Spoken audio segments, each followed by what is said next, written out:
আপোনাৰ প্ৰফাইল বা পেজত আনঅৰিজিনেল কণ্টেণ্ট আহিছে আৰু তাৰ কাৰণে আপোনাৰ চিন্তিত হৈছে যে মই কেনেকৈ আঁতৰ কৰিম, মই একোৱেই নাজানো। আপুনি আৰু একো চিন্তা কৰিব নালাগে। আপুনি মাত্ৰ মোৰ এই ভিডিঅ'টো চাই থাকক। আপোনাৰ ফেচবুক বা প্ৰফাইলৰ যিটো আনঅৰিজিনেল কণ্টেণ্ট আপোনাৰ আহিছে, সেই বস্তুটো আঁতৰ হৈ যাব। মই যেনেকৈ আপোনাক পৰামৰ্শ দিম, সেই পৰামৰ্শ মতে আপুনি কাম কৰি যাওক। 100% আপোনাৰ প্ৰফাইলৰ আনঅৰিজিনেল কণ্টেণ্ট আঁতৰ হৈ যাব। সেইকাৰণে স্কিপ নকৰাকৈ মোৰ এই ভিডিঅ'টো সম্পূৰ্ণ চাই থাকক। আপুনি প্ৰথমে আপোনাৰ যিটো ফেচবুক আইকন আছে, সেই ফেচবুক আইকনত গৈ পেলাই আপুনি এটা ক্লিক কৰক। কৰাৰ পিছত আপুনি এটা কাম কৰিব, আনঅৰিজিনেল কণ্টেণ্ট দূৰ কৰিবলৈ হ'লে এই প্ৰচেছ মতে যাব লাগিব। এতিয়া আপুনি এটা কাম কৰক, আপোনাৰ প্ৰফাইল ফটোত এটা ক্লিক কৰক। প্ৰফাইল ফটো ক্লিক কৰাৰ পিছত চাওক এটা পেজ খোল খাই গৈছে। ইয়াত আপোনাৰ চি ডাছবোৰ্ড দিয়া আছে, ইয়াত ক্লিক কৰক। চি ডাছবোৰ্ড যেতিয়া ক্লিক কৰিব, তাৰপিছত আৰু এটা অপশ্যন পাব ইয়াতে চাওক ওপৰৰ চুকত মনিটাইজেশ্যন লিখা আছে, ইয়াত ক্লিক কৰক। ইয়াত ক্লিক কৰাৰ পিছত আপোনাৰ আৰু এটা পেজ খোল খাই যাব। সেই পেজটোত আমি আপোনাক দেখাম, ইয়াত লিখা আছে add on reel. Add on reel যিটো অপশ্যন আছে, ইয়াত ক্লিক কৰক। কৰাৰ পিছত ইয়াত চাওক আৰ্নিং ৰেষ্ট্ৰিক্টেড বুলি দেখাইছে।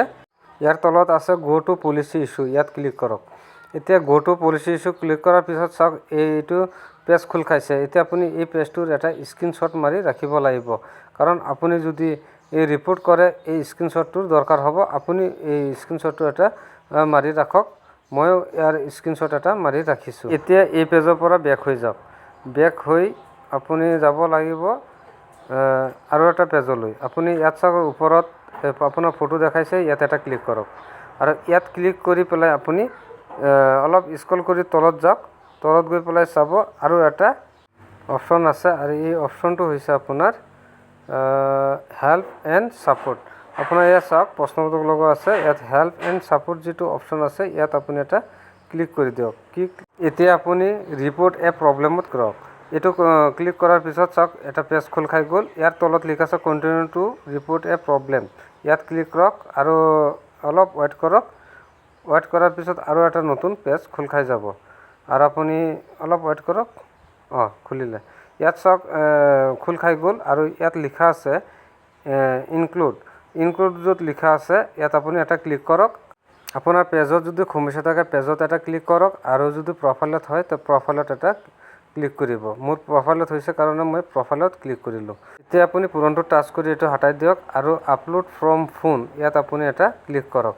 ইয়াত ক্লিক কৰাৰ পিছত আপোনাৰ আপলোড ফ্ৰম ফোনত ক্লিক কৰাৰ পিছত আপুনি যে স্ক্ৰীনশ্বট মাৰিছিলে, সেই ফটোটো ইয়াত আপুনি টাচ কৰি পেলাই ইয়াত আপলোড কৰি দিয়ক।